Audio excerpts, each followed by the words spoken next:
Good morning. This morning I'm riding a off-the-track mare, thoroughbred mare. She's been here for 3 weeks. I've done the last 2 weeks. The first 2 weeks has been groundwork and desensitising and just basically preparing her to be ridden. She has been ridden, obviously. She was barrier trialled a couple of times as far as I know. And her owners that have had her for a couple of years have decided that they want to play polocross on her at some point. So they've sent her to me because they recognised there was quite a few issues, so to speak, with her, just stiffness, anxiety, generally not really knowing how to travel. So to this point I've ridden her 4 times. This is the first time I've brought her out here in the big arena, and the first time that I've ridden her in a snaffle. She has been checked up in a snaffle, and I'm quite happy that I can pick up on one rein. She understands the one rein stops quite well now. But what I wanted to do this morning, and I thought would be an interesting video, is that I have to this point used one rein at a time and one leg at a time, but separately. So I'm wanting to introduce one rein and one leg together today, because she's, like I said, she's had quite a bit of got quite a bit of stiffness. When she gets anxious and uptight, everything just braces up. Her ribs feel like she's, just a very rigid gait. And there's no way she's going to be able to be balanced and travel comfortably if she's feeling like that. So I feel that I need to soften up her body, and this is how I'm going to do it.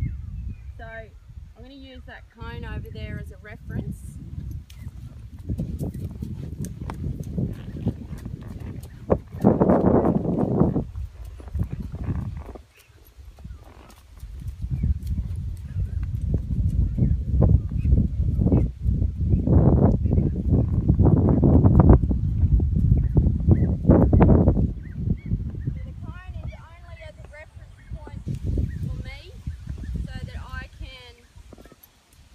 Clearly lay out the circle that I'm going to walk.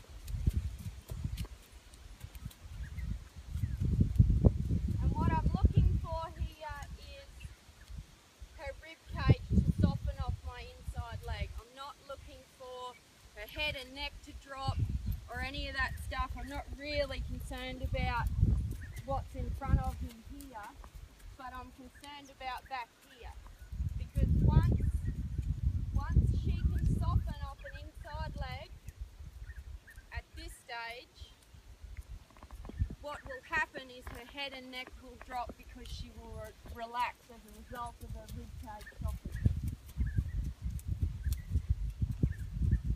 Now it's really, really important,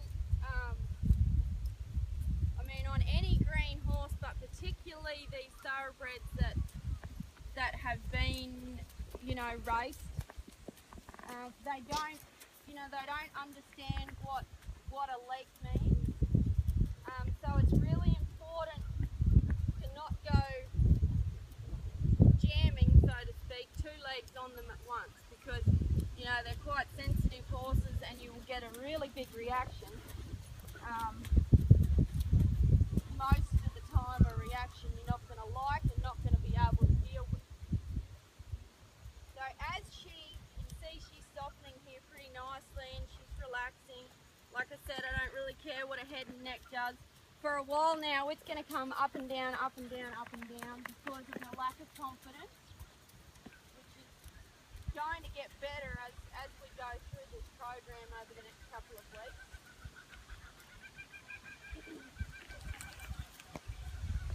Now if she cuts in a little bit, I'm going to put a little bit more leg pressure on. Now when I started out here, she was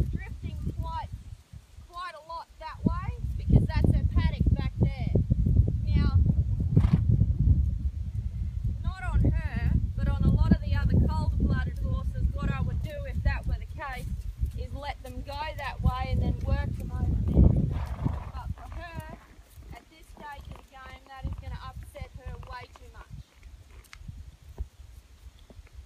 Okay, so back to this exercise. Now I'm going to start applying just a little bit more outside rein as she softened off this inside rein, and start to push her to that outside rein just a little bit more. There we go. Good girl. Very good girl.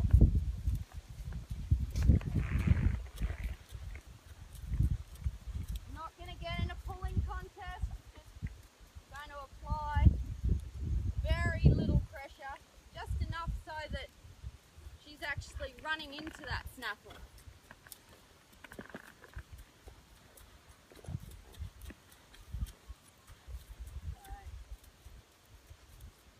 I'm going to change the circle now, but I'm not going to do it by just changing my hands. I'm going to gently start to get stronger with my outside leg, let her body change, let her run into the reins, and then gently guide her back around here onto the phone.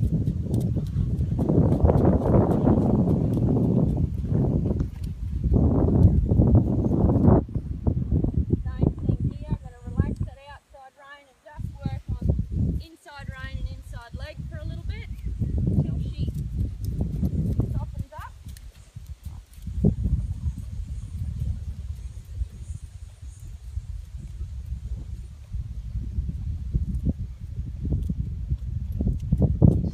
Head and neck's getting lower and lower all the time, but I'm not looking to just get that.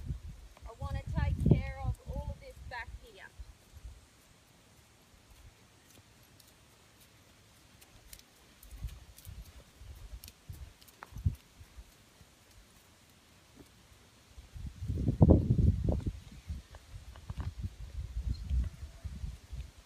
Softened up pretty nicely there. I'll just pick up a little bit more of my outside rein, let her run into my outside leg. A